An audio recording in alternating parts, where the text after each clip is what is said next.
Welcome, Daddy's Podcast, January 28th, 2023. Very first episode. I have a very special person with me on this very first episode. It's a mother of my child, my friend, partner for life. This date changed our lives forever. And people might have thought our bond probably would have been broken. But actually, through all the pain, through all the conversations that we had to help each other get through this pain, it brought us closer. And here we are today, speaking to the world about our pain, and what we're hoping is that it will help others, families that's going through this. Because in Chicago, it's a lot of families, around the world, it's a lot of families going through this. Same pain that we're having. So we're going to use this time to share and talk. Nikki, let's just kind of start off freestyling a little bit. Want to tell the world how we met, how we even came together to know each other? How did we meet? Let's see if you remember. I remember. Oh, I remember. Okay. It was somebody's house party. I'm not even sure. Yeah. I think it was a friend of yours, and I was with a friend of mine. And we met, and you called me evil. Did I? don't remember that part. Did you? I believe you did, or something. I don't know, but we didn't really click like that in the beginning. And then somewhere. I don't remember none of that, but I'm gonna let you finish. Oh, okay. And then somewhere down the line, we met again. Was it at your school? She does not remember, world. Oh my God. Okay, I don't. So let me tell you what I remember. Uh-oh. So I remember we was at a party. We was at a party. We was at a mutual friend's house. Mm-hmm. And then at that party, the guy that's really Greg's godfather now, Kevin Davidson, got into it with one of your friends at Northern, because you went to Northern, I went to Eastern at the time. Rivalries, right. So Kevin, he had liked a young lady that was at the party. And this young lady was a Delta. Chanel out there. Shout out to your daughter. And he was trying to go with her. And then that's so old school. So what? I'm 50 years old. That's what we do. That's what we used to say, and go with her. We used to write notes in class. Would you go with me and pass it? Check the box, yes or no, or you check. You remember that? Mm-hmm. Yeah, but anyway, so we was down there in the party, and they got into it, and I took up for Kevin. So we in there, I'm arguing with this guy, whatever. And then the next day, you had to get together at your house. That's exactly what it was. Yeah. You did get into it, and I'm like, oh, no, you ignorant. That's what it was. That's exactly what it was. You showed up at my house, and you was polite then and respectful, and I was like, oh, no. You was ignorant last night. You can't come up in my house. That's exactly what you did. I was walking in. We all got out the car. And we was going into your house because they told us you was having a party the next day. So we was like, all right, man, we going to go over girl house. He's having a party. And I'm not even really thinking nothing of you. You know, barely knew you from yesterday, just going to a party, kicking it. You walked out. I'm walking. I opened your gate.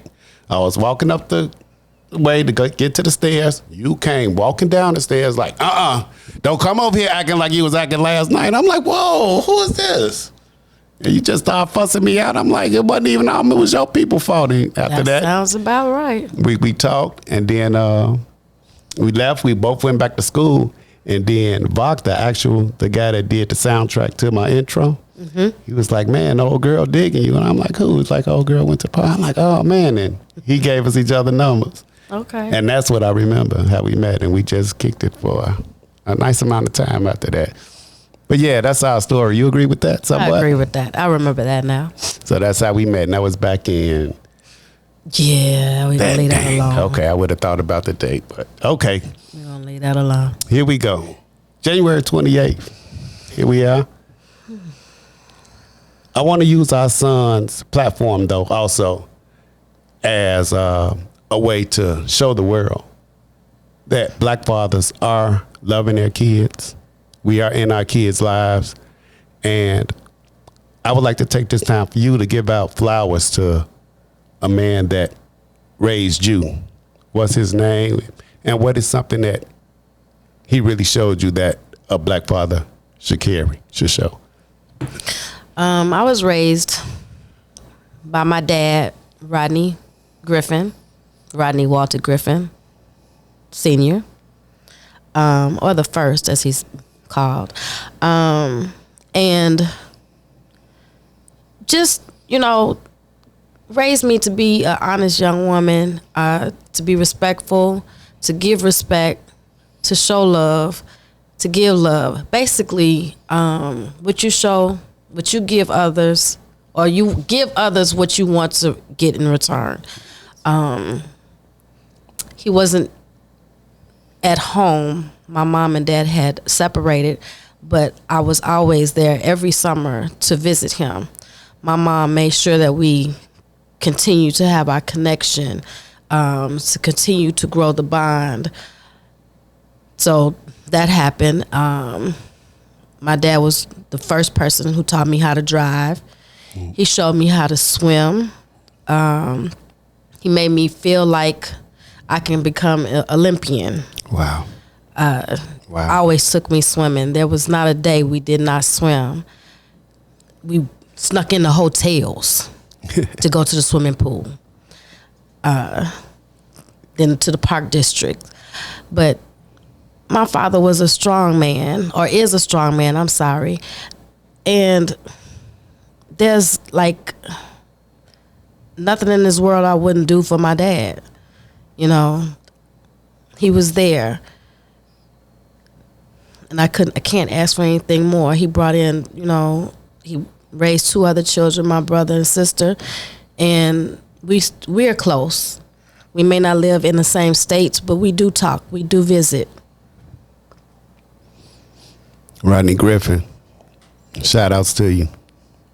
I know Rodney, great man. Mr. Griffin, I'm so glad that you embraced me while your daughter and I were dating and had little Greg. You treated me like a son. You welcomed me into your house. I met Dolores, Lil Rodney, Carolyn, great family. I watched you from afar. And I just want to let you know I really appreciate you. Very strong, very respectful, honorable man. Shouts out to you. One thing I wanted to say about your father, Nicole, it really resonated with me when you said your father made you feel like you can be an Olympian. Yes, he did. Fathers put that self-esteem into their children to make them feel like they can reach whatever goal that they put forth. That is very, very powerful. And that took you a long way. Your father, my story is kind of the same because I wasn't in the house with you and Greg also. Right. And I thought about that a lot, especially after Greg's passing. Like, man, what if I was in the house, But I was there from beginning to the end. I was there coming on the weekends. And how you said your mom kept that connection. I can remember when Greg was little, with the kids, and it's time for him to come with me on the weekend, and he get in the car seat and he about to get in the car. He started crying. Like he ain't want to go. Right. And you be like, take him. Nope, he going. Nope. As soon as you hit that corner, he gonna stop crying. As soon as I hit the corner,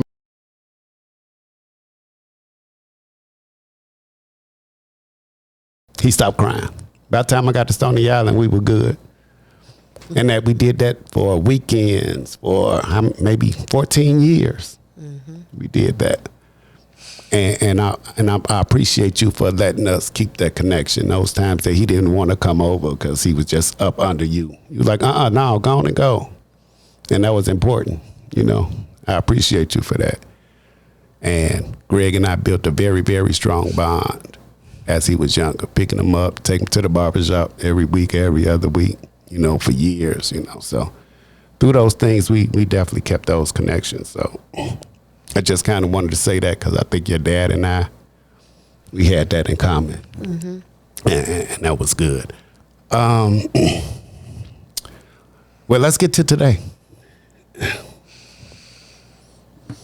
After the clock turned 12:11 today, because that was the time my son was shot at 12/11 on January 28th, 2021. That was like the first step in getting through this day. And this podcast, knowing that you were going to come over here and we were going to have a chance to talk and not hold all these feelings in. Because if you wasn't here, I'd probably be in my room balled up, you know, crying, and then come outside like ain't nothing wrong, you know. But I get to talk, converse, go back and forth with, you know, just ideas and thoughts and stories and all that good stuff. But I just like for you to share with the world how you dealt with that day. When did you get the call? How did you find out about it? You know, just your day. Well, I just started a new job that day and was on my first assignment, and received a phone call from my oldest grandson's mom. And instantly she gets on the phone and she's crying, and I'm not quite understanding what she's saying. So I'm like, wait a minute, what? She said, Gregory's been shot. And it just wasn't really ringing in my head, and I'm just not comprehending what she's saying to me. So I get off the phone with her, and I'm asking, so I gave you a call, and I don't know if I told you to call her or what. I don't know what I said, but I know I called you, I called my mom, and I called my husband. Everybody, get to the barbershop. Gregory's been shot. No one knew shot where, shot how, shot when, but at the barbershop. And basically at that point, I was still left in the dark. No one wanted to say anything to me once they knew that my son was gone. Before then, I'm just sitting in the truck wondering what's going on. Where's my son? And once I got to the hospital, they told me he was gone. That they tried to, his heart stopped, and they tried to start it back up, and it just wouldn't.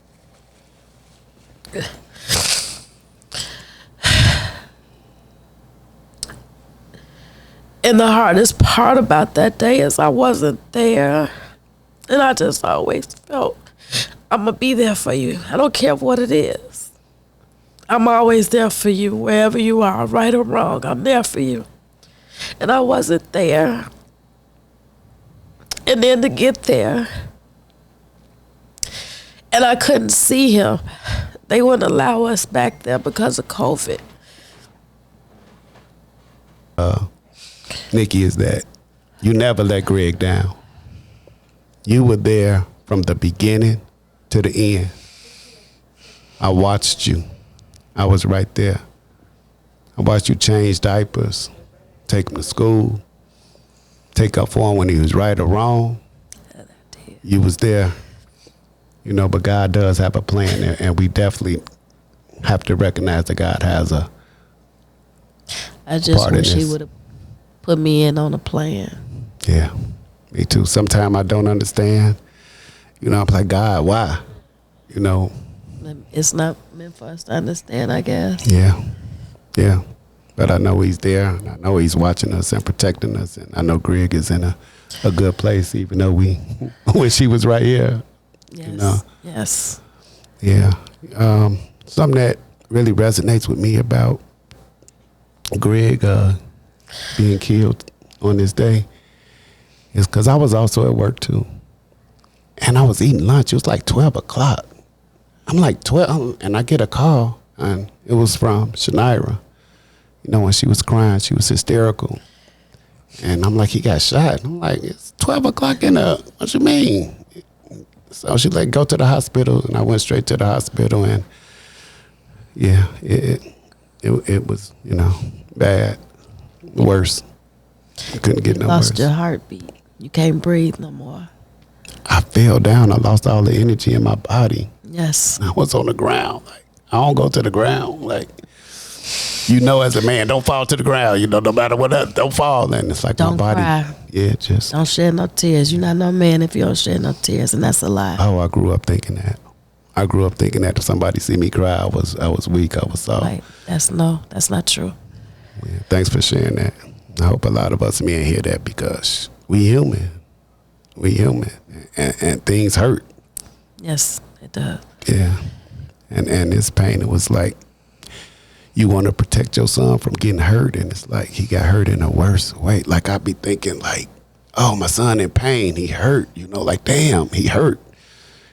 But he was past hurt. You know, it's like it was the worst hurt. And that's what hurts me, doing that he got hurt, you know. Minding his business. Getting a haircut. Yeah. Yeah.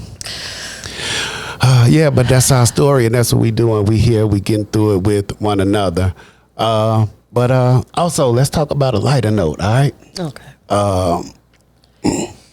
It's so many beautiful things, you know, about Greg. When it was in the media, to me, the media just got a small part of how beautiful our son was. I don't even know if they mentioned the word beautiful, but what is it that you would want to share with the world about what the media missed about how beautiful or whatever, crazy, lazy, funny, I don't know, just a story about Greg that you want, you know, the people to know about Greg besides what was portrayed? Look, this will go on forever. I have plenty of stories about my son, our son. I just want the media, the world, to just know that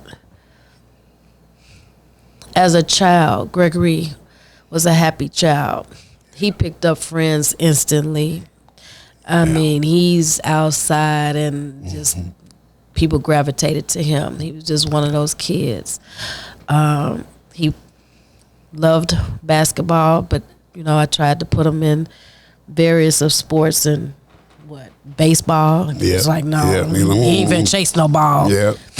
I tried to throw him in wrestling. He was like, because I was coaching here, remember? He like, I ain't bouncing all that. And he just took on to basketball and really became, excuse my French, a hellified player. Yeah, he was. A very good basketball player, a very good teammate. As well as, okay, so that's like growing up and just having friends, and he was a ladies' man. All the girls loved him. Oh my God. In grammar school, when we went on field trips, everybody wanted to go with Gregory. Gregory, and I was the chaperone. Gregory, your mom the chaperone, I'm going with you. Well, we can only have 5 people in the group. Well, you make it 6, make it 7. What else? I mean, it's just so many things about him that I could just honestly say. So that's childhood. Then we can go into teenage years, and he wasn't the best of kids, but he was mine. I wasn't naive. I knew, you know, he wasn't good, but he wasn't bad. He wouldn't harm a butterfly, honestly. He talked a good game, but wouldn't hurt a butterfly. He was Can I just jump special. in there? When you say he wasn't good, what does that look like? What does that mean?